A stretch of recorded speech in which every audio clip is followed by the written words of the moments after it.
Hello students, welcome back to physics class. Students, आज हम यहाँ पे बीएससी सेकेंड ईयर का फोर्थ सेमेस्टर का पेपर 1 कर रहे हैं, ठीक है। और पेपर 1 के अंदर लास्ट मैंने आपको लेक्चर के अंदर स्टैटिस्टिक्स क्या है, स्टैटिस्टिकल फिज़िक्स जो हमारी ब्रांच ऑफ फिज़िक्स है वो क्या काम करती है, लार्ज नंबर ऑफ पार्टिकल के साथ डील करवाती है, ठीक है। और कितने टाइप की होती है वो हमने पढ़ ली थी। कितने टाइप की होती है आपकी? 2 टाइप की होती है। कौन कौन सी आपकी? क्लासिकल स्टैटिस्टिक्स और क्वांटम स्टैटिस्टिक्स, ठीक है। उसके बाद हमने सिस्टम के बारे में पढ़ा था। सिस्टम भी हमारे 2 तरीके के होते हैं। कौन कौन से होते हैं? माइक्रोस्कोपिक सिस्टम और मैक्रोस्कोपिक सिस्टम। मैक्रोस्कोपिक सिस्टम आपका क्या था? जो लार्ज नंबर ऑफ पार्टिकल के साथ डील करते हैं। माइक्रोस्कोपिक सिस्टम कैसे होते हैं? जो आपके माइक्रोस्कोपिक लेवल के जो आपके कम पार्टिकल्स होते हैं उनके साथ जो सिस्टम डील करता है उसको बोलते हैं माइक्रोस्कोपिक सिस्टम, ठीक है। तो एक बारी आज आगे चलने से पहले मैं आपको सिलेबस शो कर देती हूँ कि हमें इसके अंदर क्या क्या सिलेबस पढ़ना है, ठीक है। उसके बाद फिर हम आगे चलेंगे, राइट। तो देखो, इसका सिलेबस आप देख सकते हो, बिल्कुल छोटा सा सिलेबस है, फटाफट से कंप्लीट कर देंगे। सिलेबस के अंदर आपका है स्टैटिस्टिकल फिजिक्स के अंदर प्रोबेबिलिटी, और प्रोबेबिलिटी के अंदर कुछ आपको डेफिनेशंस पता होनी चाहिए। तो ऑब्वियसली सी बात है, हम भी यहाँ पे कुछ डेफिनेशंस पढ़ेंगे। जो इम्पॉर्टेंट है वो मैं आपको नोट डाउन करवा रही हूँ, ठीक है।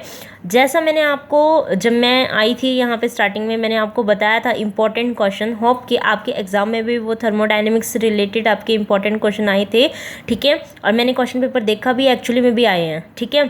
तो इसी तरीके से मैं अब की बार भी आपको क्या करवा रही हूँ, इंपॉर्टेंट क्वेश्चंस बता रही हूँ, ठीक है। जब पहले ये पूरी फर्स्ट यूनिट कंप्लीट कर लेंगे, इसके रिगार्डिंग किस टाइप के क्वेश्चंस इसके अंदर बनते हैं वो भी मैं बताऊंगी इसके अंदर, और कैसे कैसे आपको जिस तरीके से मैं नोट्स बनवा रही हूँ सफिशेंट रहेंगे, और शॉर्ट में मैं इन नोट्स को बनवाऊंगी, ठीक है, बिल्कुल शॉर्ट में, तो आप इजीली उसको कर सकते हैं। नेक्स्ट देखो, कंसिडरेशन क्या होती है, सम प्रोबेबिलिटी कंसिडरेशन, यानी कि थोड़ी बहुत डेफिनेशंस वगैरह करनी है। और combination possessing maximum probability and minimum probability, distribution of molecules in 2 boxes, case with weightage, phase space, microstate and macrostate, statistical fluctuation constants and accessible states, thermodynamical probability, ठीक है। यही सारी चीज़ें हमें इसके अंदर पढ़नी है। बिल्कुल थोड़े से दिन में आपका ये कंप्लीट हो जाएगा, यूँ लगा लो नेक्स्ट वीक तक ये पूरा कंप्लीट हो जाएगा। नेक्स्ट वीक में कंप्लीट हो जाएगा ये हमारा, मंडे तक हम इसको कंप्लीट कर लेंगे फर्स्ट यूनिट तक, ठीक है। तो फटाफट से इसको करते हैं। अभी हमें क्या करना है, डेफिनेशंस करनी पड़ेंगी, ठीक है। डेफिनेशंस से पहले अब हमें क्या करना है, मैंने आपको बताया था एक्सपेरिमेंट से रिलेटेड इसके, क्योंकि प्रोबेबिलिटी एक्सपेरिमेंट की उस पर होती है कि आपने कितने एक्सपेरिमेंट किए, क्या आया, क्या चीज़ होती है, कितने होनी चाहिए थी वैल्यू वगैरह, यही सारी चीज़ इसके अंदर आती हैं, ठीक है। तो उनके बेस पे कि कितनी आपको चाहिए थी, कितनी आ गई, जितनी आनी थी उतनी ही आई हैं, तो उनके बेसिस पे हमने क्या किया हुआ है, उन प्रोबेबिलिटीज़ के नेम दिए हुए हैं, ठीक है। तो उन्हीं को एक एक करके पढ़ते हैं। सबसे पहले तो बात आती है कि अगर हम कोई भी एक्सपेरिमेंट करने जा रहे हैं तो हमारे पास कुछ ना कुछ तो डाटा होना चाहिए ना। डाटा के लिए आपको उसको परफॉर्म करना पड़ेगा। जैसा आपने क्या कहा, आपने ये कहा कि भाई हमने एक एक्सपेरिमेंट किया है जिसके अंदर हमने एक कॉइन को टॉस किया। अब आपको पता है एक कॉइन को टॉस करने में आपकी कुछ भी प्रोबेबिलिटी आ सकती थी, हेड भी आ सकता था और टेल भी आ सकता था। तो आ सकता था, अगर मैं दोनों लेके चलूँ तो दोनों में से कुछ भी उसमें, तो वो तो ट्रायल हो गई, ठीक है। कि कॉस्ट जो आपका कॉइन है उसको टॉस करना, ये तो ट्रायल हो गया। ट्रायल करने पे तो दोनों चीज़ आ सकती हैं, लेकिन जो चीज़ आ गई, सपोज हेड आ गया, ठीक है। तो हेड आने को क्या बोलेंगे, इवेंट, कि वो इवेंट हो गया। हेड आना था, हेड आ गया, इवेंट हो गया, ठीक है। तो इस चीज़ को क्या बोलते हैं, इवेंट बोलते हैं। तो आप पहले लिख दीजिए कि ट्रायल क्या चीज़ होती है अगर हम किसी भी उसको, जैसे, क्योंकि ये सारी चीज़ें तो हमारी इंपॉर्टेंट चीज़ है स्टैटिस्टिकल, जो कि एक प्रोबेबिलिटी बेस्ड चीज़ है, तो इसके अंदर ये चीज़ें तो हमें पता होनी ही चाहिए, ठीक है। तो ट्रायल क्या है, it is the performance of an experiment for the collection of data. ठीक है, जैसे आपने क्या कहा कि आप क्या कर रहे हो, कॉइन को टॉस कर रहे हो। ठीक है, तो एग्जाम्पल क्या हो जाएगा, टॉसिंग ऑफ ए कॉइन। ठीक है, सेकंड मैंने आपको बताया था कि अगर एक कॉइन को टॉस कर रहे हो और वहाँ पे हेड आ गया तो यानी कि एक आउटकम आ गई, तो उस आउटकम को क्या बोलते हैं, इवेंट। ठीक है, तो नाम डाल दीजिए, इवेंट क्या है, तो आप कहोगे it is the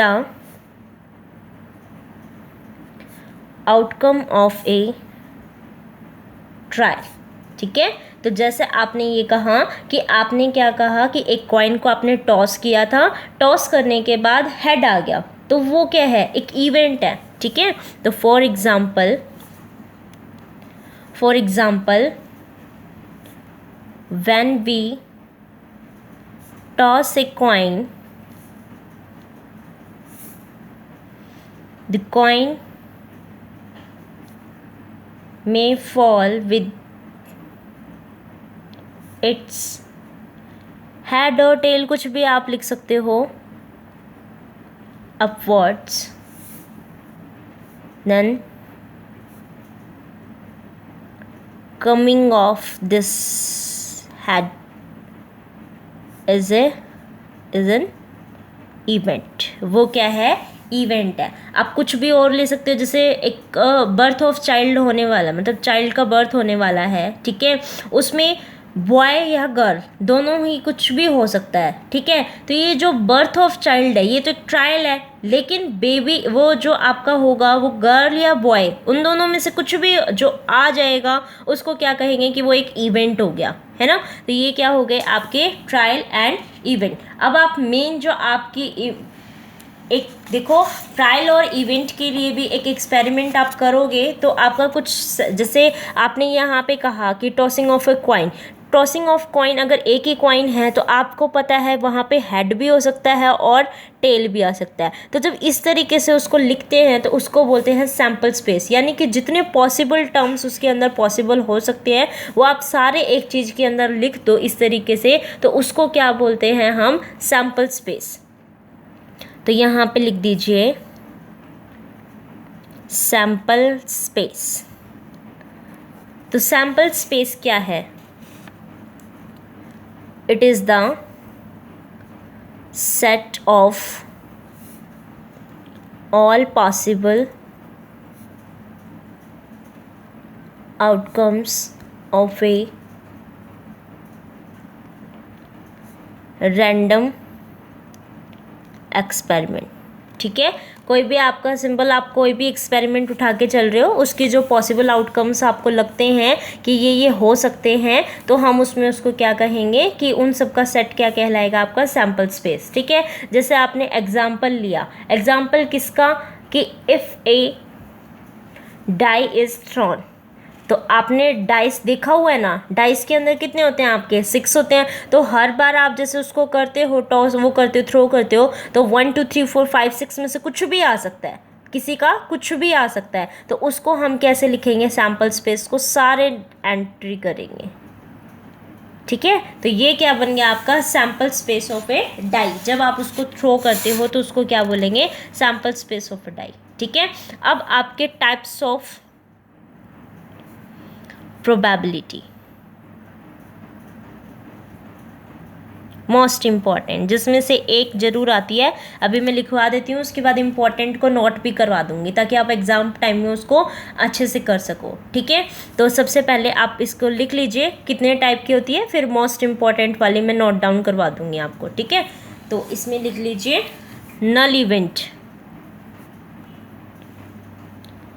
null event नाम से है, नल इवेंट मतलब जितने आपके ये आउटकम आती है वो आउटकम कैसी हो गई, 0। इसका मतलब कुछ रिजल्ट ही नहीं है। इसका मतलब क्या हुआ कि किसी का उसका कोई सैम्पल पॉइंट नहीं बन रहा, कुछ नहीं हो रहा उसके अंदर, तो उस इवेंट को हम क्या बोलते हैं कि वो नल इवेंट है। लेकिन एक्चुअली में अगर आप कोई एक्सपेरिमेंट कर रहे हो तो कुछ तो रिजल्ट आएगा ही, है ना, कुछ ना कुछ तो रिजल्ट आएगा ही, ठीक है। तो उसको क्या बोलेंगे कि ये वैसे तो हमारा अगर कुछ नहीं आता तो वो नल इवेंट है, लेकिन वो इम्पॉसिबल, अगर आप एक्सपेरिमेंट कर रहे हो तो कुछ ना कुछ रिजल्ट ज़रूर आएगा। तो आप इसके अंदर कहोगे an event having no sample point. Sample point means elements of the sample space. ये जो हो गए ना, ये एलिमेंट, इसको क्या बोलते हैं, एलिमेंट ऑफ सैम्पल स्पेस। और इस पूरे को क्या बोलते हैं, सैम्पल पॉइंट। इसको क्या बोलते हैं, सैम्पल पॉइंट। तो अगर किसी इवेंट में कोई भी सैम्पल पॉइंट नहीं है, then that event is known as null event, ठीक है, एंड इज डिनोटेड बाय 5, ठीक है। लेकिन आपको तो पता ही है ये इम्पॉसिबल है, ऐसा कभी भी नहीं होगा, ठीक है। Second, sure event. Sure event क्या है कि भाई अगर कोई इवेंट है, आपको पक्का पता है कि वो आपका इतने ही उसमें होंगे। जैसे आपने एक डाइस जो है वो थ्रो किया, आपको पता है उस डाइस के अंदर आपके 1 से 6 ही होंगे, ठीक है। तो आप यूँ कहोगे श्योर है कि 1 से 6 ही होंगे, 7 नहीं होगा, 7 से सारे कम आएंगे, उसमें से कोई सा भी आ सकता है। तो वो कैसा होगा, श्योर इवेंट, ठीक है। तो आप यहाँ पे कहोगे the event which is sure to occur is said to be a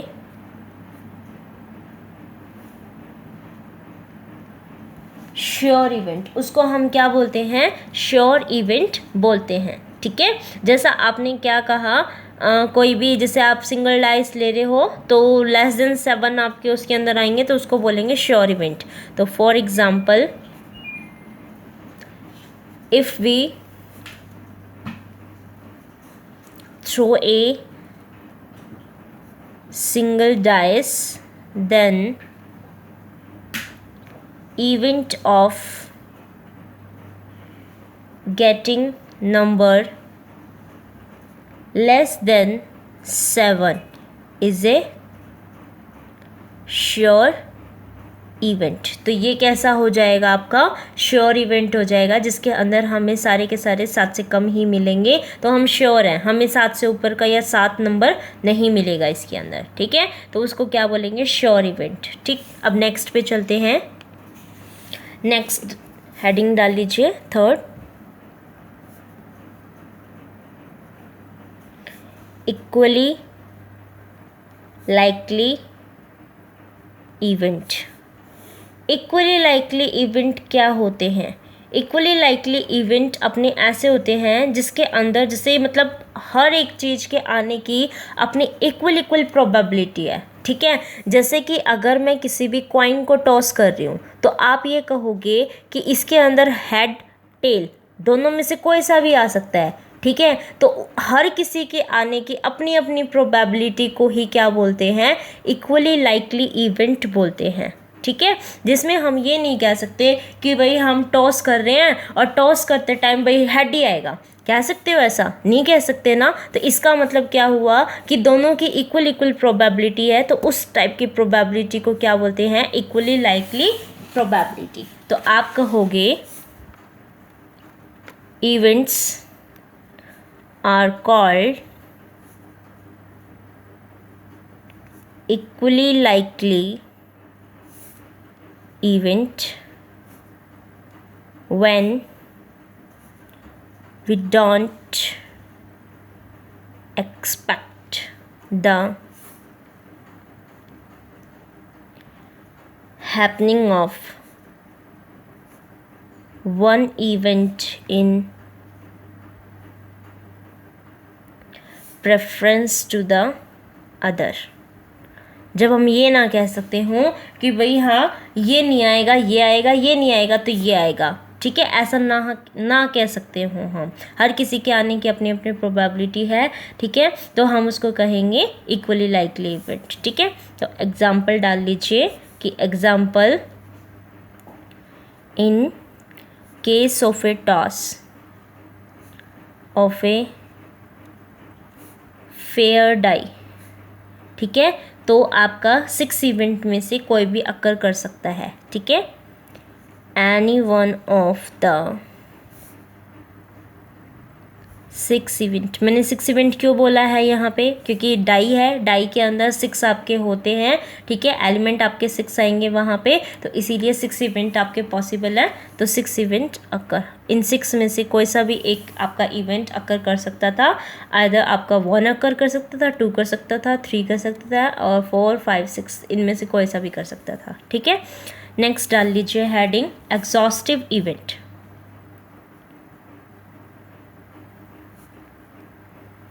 exhaustive event एक तरह से एक आपका सैम्पल स्पेस ही बोल सकते हो आप, जिसके अंदर जितने एक्सपेरिमेंट आपके करे जाते हैं ना, ठीक है, जितने आप कर रहे हो, तो कितने टोटल उसके अंदर आपके एक्सपेरिमेंट जो इवेंट्स हो रहे हैं, ठीक है, कितने टोटल पॉसिबल इवेंट्स ही तो हम सैम्पल स्पेस में लिखते हैं कि कितने पॉसिबल हो सकते हैं। तो जब आप उसको लिख देते हो, ठीक है, खाली उसको अगर करली ब्रेसेस में इस तरीके से लिखते हैं तो उसको सैम्पल स्पेस, अगर ये नहीं लगा रहे हो, सिंपल इसको लिख रहे हो, ऐसे कॉमा लगा के लिख दोगे तो उसको एग्जॉस्टिव इवेंट बोल देंगे, ठीक है। यानी कि जितने पॉसिबल आपके इवेंट्स होने चाहिए थे टोटल, आप उसको एक जगह पे लिख रहे हो, ठीक है, उसको एग्जॉस्टिव इवेंट बोलते हैं।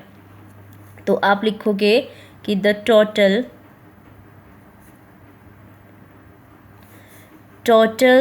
Number of event that can occur in an experiment are exhaustive event। उसको क्या बोलते हैं, एग्जॉस्टिव इवेंट बोलते हैं। फॉर एग्ज़ाम्पल सपोज आपने क्या किया है, 1 कॉइन को टॉस किया है, ठीक है, अगर एक कॉइन को ही टॉस कर रहे हो तो 2 एग्जॉस्टिव इवेंट्स आपके वहाँ पे आएंगे। कौन कौन से, एक तो हेड और एक टेल। अगर मैं 2 कॉइन को टॉस करती तो कितने आते, 4 एग्जॉस्टिव इवेंट। कौन कौन से, head head, head tail, tail head और टेल टेल, ठीक है, तो ये आपके 4 वहाँ पे आते, ठीक है। नेक्स्ट चलिए 5th, म्यूचुअली एक्सक्लूसिव इवेंट्स, ठीक है, ये आपके क्या हैं, म्यूचुअली एक्सक्लूसिव इवेंट्स। एक मिनट, ये टाइप ऑफ प्रोबेबिलिटीज़ में नहीं, आपके क्या आ गए, इवेंट्स आ गए, ये इवेंट्स आ गए, ठीक है। कौन कौन से आप उसको इवेंट को नाम दे रहे हो, तो ये क्या है, आपके इवेंट्स के अंदर आ गए। आज का लेक्चर हमारा किस पे हो गया, ट्रायल और events and type of events के ऊपर, ठीक है। इन्हीं के उस पर ही आपका इवेंट्स का भी एक इनमें से ही एक पूछा जाता है, ठीक है। तो आपका ये सारी चीज़ें आगे। अब आप लिखिए कि म्यूचुअली एक्सक्लूसिव इवेंट कौन सा होता है। म्यूचुअली एक्सक्लूसिव इवेंट बच्चे आपका वो ये कहता है कि कोई भी एक साथ आपके, जैसे आपने कॉइन टॉस किया, ठीक है, एक कॉइन टॉस करने में आपको पता है हेड आता है, टेल आता है, तो वो ये कहने की कोशिश कर रहा है एक साथ दोनों की दोनों इवेंट आपके वहाँ पे एक ही टाइम पे नहीं आएंगे, ठीक है, एक ही टाइम पे दोनों नहीं आएंगे, तो वो अपना इवेंट कौन सा होता है, म्यूचुअली एक्सक्लूसिव इवेंट होता है, ठीक है। तो ये कहेंगे कि इन दिस, इसके अंदर बोथ इवेंट्स can't occur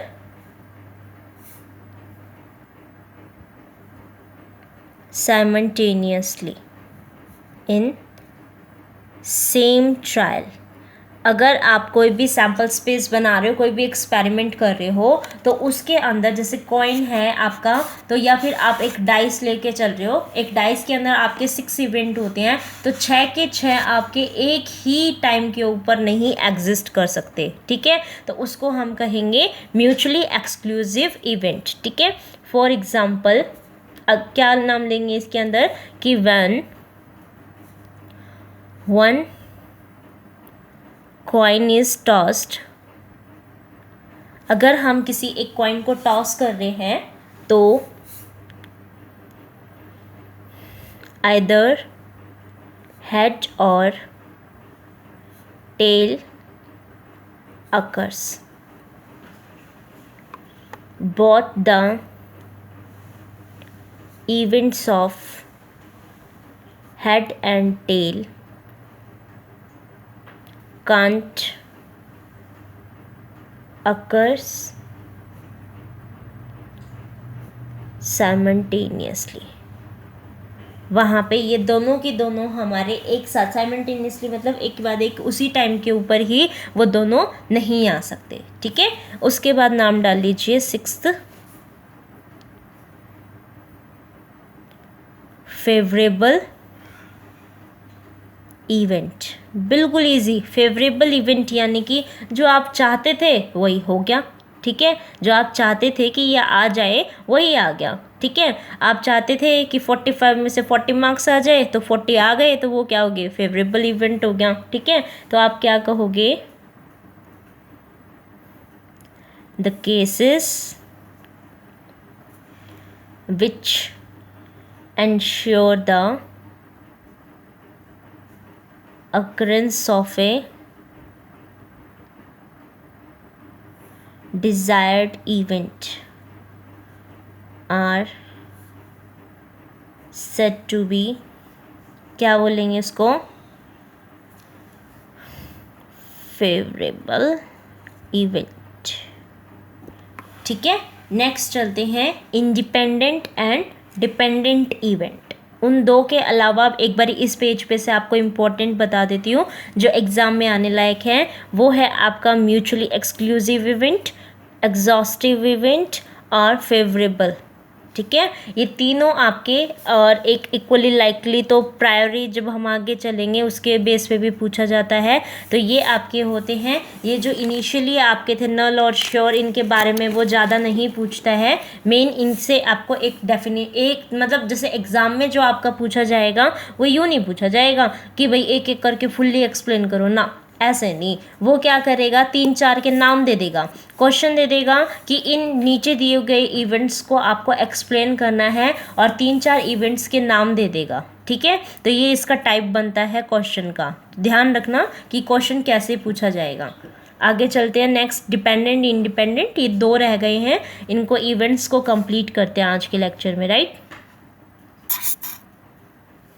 तो देखो इसके अंदर आपके 2 रह गए थे, कौन कौन से रह गए थे, ध्यान से देखो। डिपेंडेंट इवेंट और एक बताना था इंडिपेंडेंट इवेंट, ठीक है। तो डिपेंडेंट का मतलब क्या है और इंडिपेंडेंट का मतलब क्या है, ठीक है। देखो आपके क्या है, ये 2 इवेंट है, ठीक है। सपोज़ आपका क्या है, एक जैसे मैंने कोई चीज़ टॉस करी, ठीक है। तो टॉस करने के ऊपर आपका क्या हो रहा है कि एक बारी क्या आ रहा है, हेड आ रहा है, और एक बारी आपका टेल आ रहा है, ठीक है। तो क्या हम टॉस करते टाइम ये कह सकते हैं कि एक बारी, जैसे मैंने ये अलग अलग मैंने बेशक से कर दिया, लेकिन इन दोनों के उसमें सेम उसमें है कि देखो इसके अंदर क्या है कि जैसे इसको वो कर रहे हैं, हम टॉस कर रहे हैं, ठीक है। तो टॉस करते टाइम मैंने इसको मान लिया कि ये कॉइन था, ठीक है। कॉइन का फर्स्ट पार्ट आपने हेड ले लिया, एक आपने टेल ले लिया, ठीक है। हेड और टेल आप इसके अंदर लेके चल रहे हो, तो हेड और टेल जब आप इसको लेके चल रहे हो, तो एक बारी मैंने जैसे टॉस किया तो अपना आ गया हेड, ठीक है। हेड आ गया, टेल नहीं आया। तो क्या ये आपका ऐसा होगा कि मैं दूसरी बार अगर कर रही हूँ तो दूसरी बार एक बार हेड आया है तो दूसरी बार भी फिर हेड ही आएगा?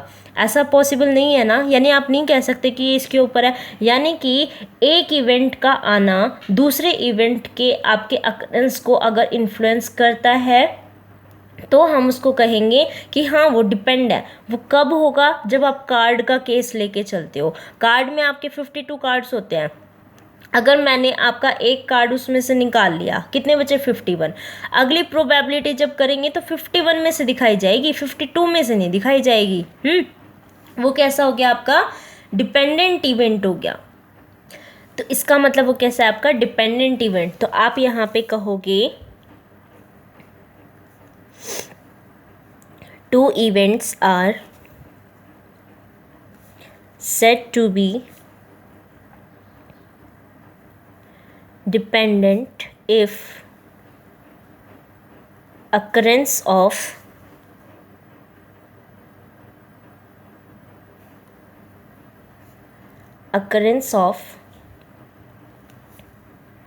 any one of them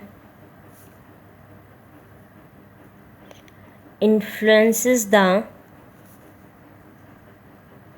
chance of occurrence of other। ठीक है, जैसे आप इसके अंदर एग्जाम्पल दे रहे हो कि आपने क्या लिया है? Pack of 52 cards. ठीक है, पैक ऑफ 52 कार्ड्स में आपने क्या लिए हैं? Draw of an ace. ठीक है, एस की आप ड्रॉ कर रहे हो तो आपको पता है कि एक अगर आप एस निकाल रहे हो तो कितनी हो जाएगी? 4/52।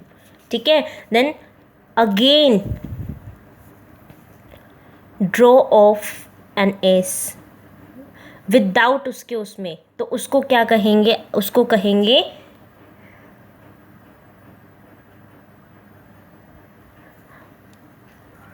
एस, उसको कहेंगे हम 3/51 आ गई। ठीक है, क्योंकि एक कम हो गया उसके अंदर, तो ये एक कम हो गया तो 3/51 आ जाएगा इसके अंदर। ठीक है, उसके बाद देखो इंडिपेंडेंट इवेंट।